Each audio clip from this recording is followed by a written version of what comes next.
इतना छोटा सा मासूम 2 महीने का बच्चा है, मैं इसको छोड़ करके ऐसी कौन सी नौकरी करने के लिए जाऊंगा। मैं मेरे लिए बच्चे जरूरी है। वाह क्या एक्टिंग कर रहा है, वाह क्या एक्टिंग कर रहा है।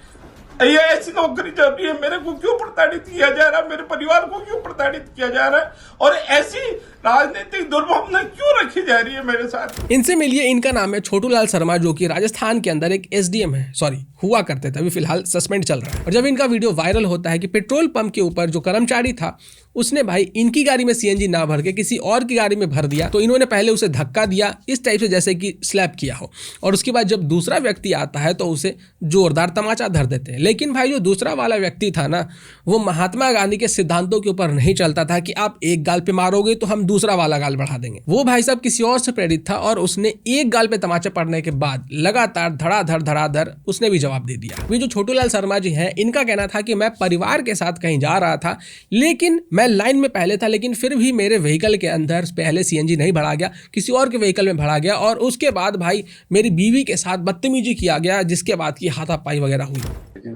ये 21 तारीख का घटनाक्रम था, और मैं अपनी फैमिली के साथ, मेरे 2 महीने का बच्चा भी था, वाइफ थी, बड़े भैया मेरे एक्सपायर हो गए थे, तो उनका पहला त्योहार मनाने के लिए अपने गांव जा रहे थे। मेरी गाड़ी में सीएनजी खत्म हो गई थी, आगे चलने की स्थिति नहीं थी, तो हम सीएनजी पेट्रोल पंप पे रुके। पहले तो उन्होंने हमारी गाड़ी को दूर से ही उन्होंने चिन्हित कर लिया, या तो वो कोई इंटेंशनली कर रहे थे, और हमारी गाड़ी से पहले एक गाड़ी को भरा उन्होंने, जो कि हमारे पीछे साइड में थी, लेकिन उसको निकाला उन्होंने। फिर बाद में जो मेरी वाइफ थी, वाइफ को इन्होंने कुछ इशारे किए थे, इन्होंने मेरे को गाड़ी में बताया कि ये मेरे को ऐसे गलत इशारे कर रहा है, अश्लील इशारे कर रहा है। फिर मैंने इनको कहा कि अपने को तो एक बार फ्यूल लेना है, क्योंकि गाड़ी चल नहीं पा रही है।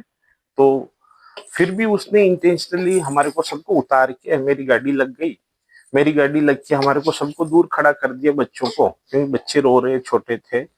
और उसके बाद उसने मेरी गाड़ी में नहीं भर के पीछे वाली गाड़ी में भरने लग गया, और इसको अश्लील, इसकी अलग वीडियो बनाना, इसकी फोटो खींचने का काम चालू किया।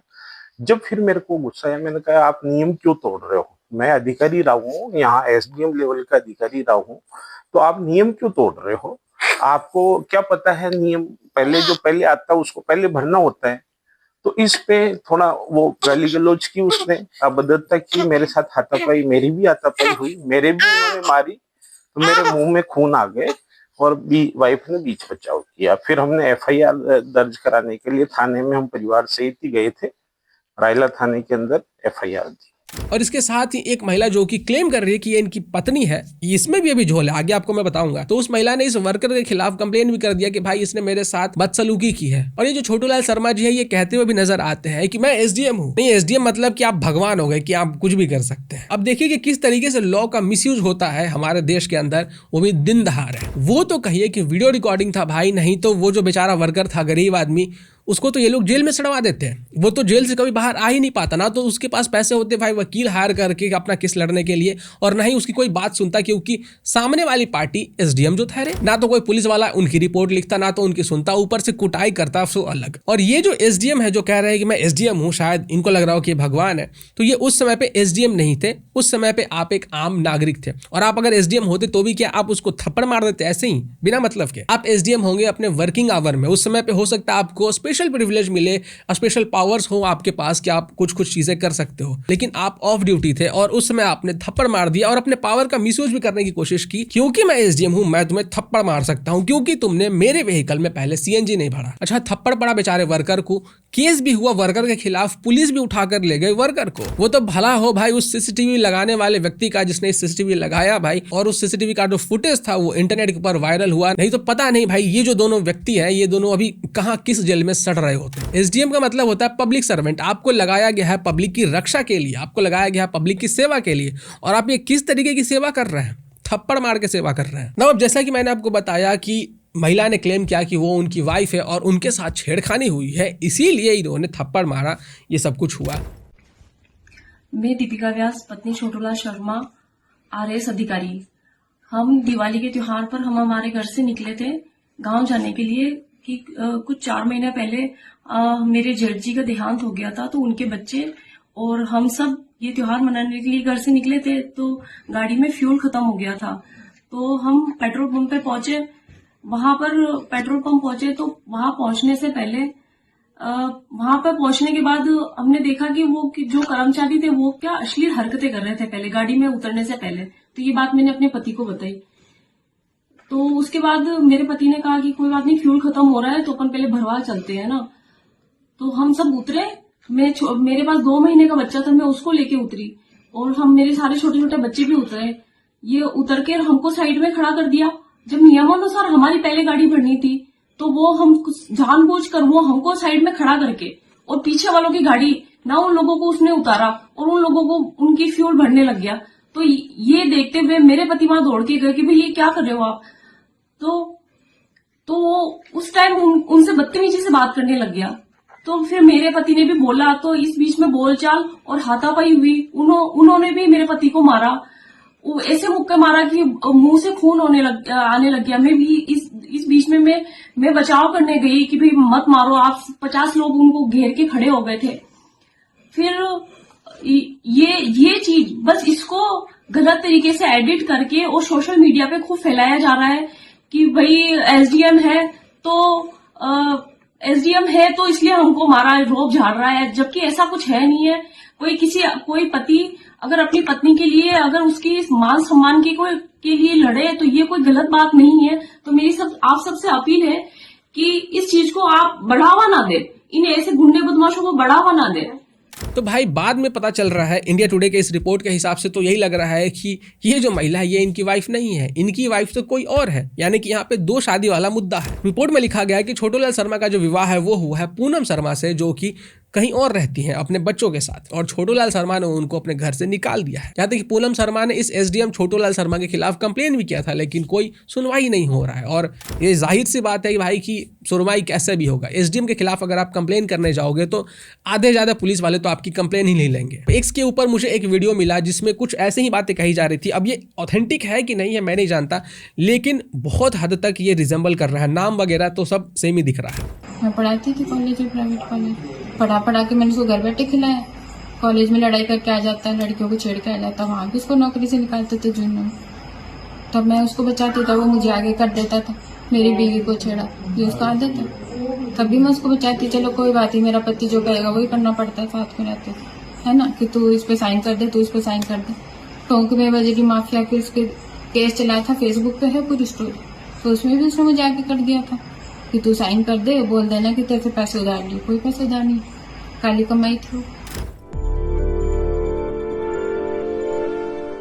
पत्नी अपने पति से मिलने आई थी, लेकिन आनंदपुरी एसडीएम छोटूलाल शर्मा नहीं मिले। परिवार के बांसवाड़ा पहुंचने की सूचना पर एसडीएम सरकारी क्वार्टर पर ताला लगाकर गायब हो गए। इसके बाद पत्नी अपने 12 साल की बेटी और बेटे के साथ बांसवाड़ा में भटक रही है। बच्चों को पिता से मिलने की आतुरता है तो पत्नी अपने सभी विवादों को छोड़कर उनके साथ रहना चाहती है, लेकिन एसडीएम शर्मा उनसे मिलना नहीं चाहते। वहीं पीड़ित पत्नी ने मामले में जिला कलेक्टर से मुलाकात की। उन्होंने पर्सनल मैटर बताकर दखलंदाजी से इनकार कर दिया। तो ये जो भाई साहब एसडीएम है छोटूलाल शर्मा, जब ये पूरा इंसिडेंट होता है उसके बाद अजीबोगरीब तरीके के ये लोग आके बयान देते हैं। कोई कुछ कह रहा है, कोई कुछ कह रहा है। मैं तो इस बात को देखकर शॉक्ड हूं कि भाई साहब ऐसे झूठ कौन बोल सकता है कैमरा के ऊपर। पूरा जो इंसिडेंट था उसका वीडियो वायरल है, लेकिन दाद देना चाहूंगा भाई, ये एसडीएम साहब शायद ओवर कॉन्फिडेंस में जा चुके हैं कि मैं तो सारे कानून जानता हूं, सारे कानून उलट फेर करके मैं कैसे न कैसे निकल जाऊंगा। अगर इनके पास्ट के बारे में थोड़ी सी मैं बातें आपको बताऊं तो इंडिया टुडे के रिपोर्ट के हिसाब से जो छोटूलाल शर्मा एसडीएम है, इनका पास्ट बहुत ज्यादा कंट्रोवर्शियल रहा है। इनको इनके पोस्ट से अराउंड 3 बार हटाया जा चुका है। 2 बार ये भिलवाड़ा डिस्ट्रिक्ट के मंडल सब डिवीजन में एसडीएम रह चुके हैं। 2017 में इनको इनके पोस्ट से रिमूव कर दिया गया था क्योंकि पंचायत समिति डेवलपमेंट ऑफिसर के साथ इनके इश्यूज हुए थे,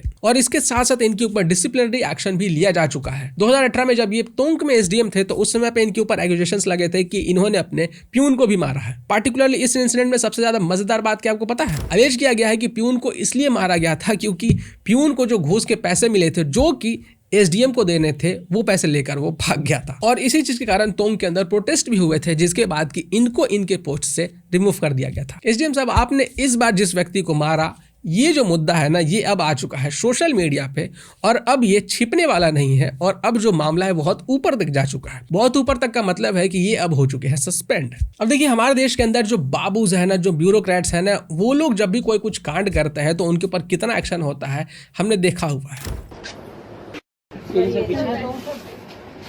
जाकर चाय बनाओ आपको करो। सर इधर कर दिया कल डीडीएम में। डीडीएम में मेरा उसका एसडीएम मैं हूँ, और ज्यादा जमान चलाओगे ना तो यहीं पे टांग धर के चीर दूंगा। जाओ पहुंचो वहाँ फटाफट। सर कल सीमापुरी मैडम ने बोल दिया। कौन सीमापुरी वाली मैडम?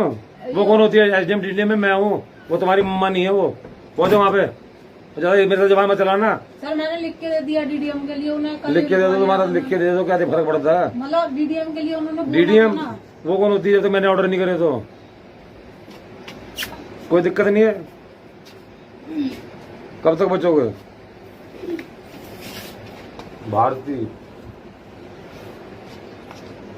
टोट के एक बार कर ले, 2 बार कर ले, कब तक करोगे? भारती दो है, ये भी हाजिरी मारेगी सुबह शाम के। फुरकान गनी कौन है? 2 बार मार के हाजिरी। जहां तक मैं समझ पाया हूं कि एक आम आदमी, एक कॉमन मैन जिसके पास कोई भी ताकत नहीं, जिसके पास पैसा नहीं, जिसके पास कनेक्शन नहीं है, जिसकी बात कोई नहीं सुनता है, उसके पास एक इनविजिबल पावर है और वो है सोशल मीडिया। अगर आपके साथ गलत हुआ है और कोई भी आपकी बात नहीं सुन रहा है तो सोशल मीडिया ऐसी चीज है कि किसी भी व्यक्ति को रास्ते पे ला सकता है। अच्छे से अच्छे व्यक्ति को ये सोशल मीडिया सीधा कर सकता है, क्योंकि जब सोशल मीडिया पे चीजें आती है तो फिर प्रतिक्रिया भी अलग अलग तरीके से होती है। सोशल मीडिया जब नहीं था तो आपको कंप्लेन करने के लिए कभी यहाँ के धक्के खाओ, कभी वहां के धक्के खाओ, कोई आपकी सुनता नहीं था। न्यूज रिपोर्टर तो वैसे भी नहीं सुनते थे भाई।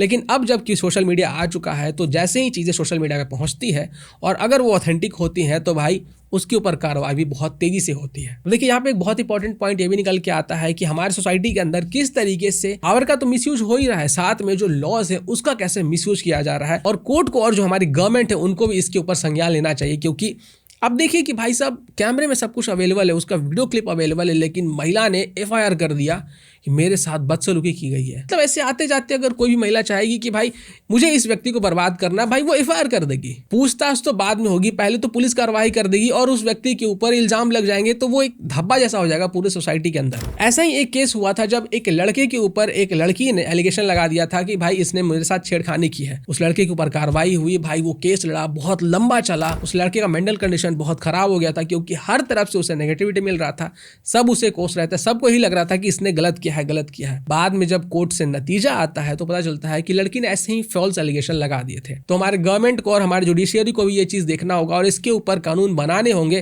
ताकि इन सब चीजों का गलत इस्तेमाल ना हो सके। और ये तो सिर्फ पावर के मिसयूज का बात हो गया ना, मैंने तो ऐसे बहुत सारे केसेस देखे हैं।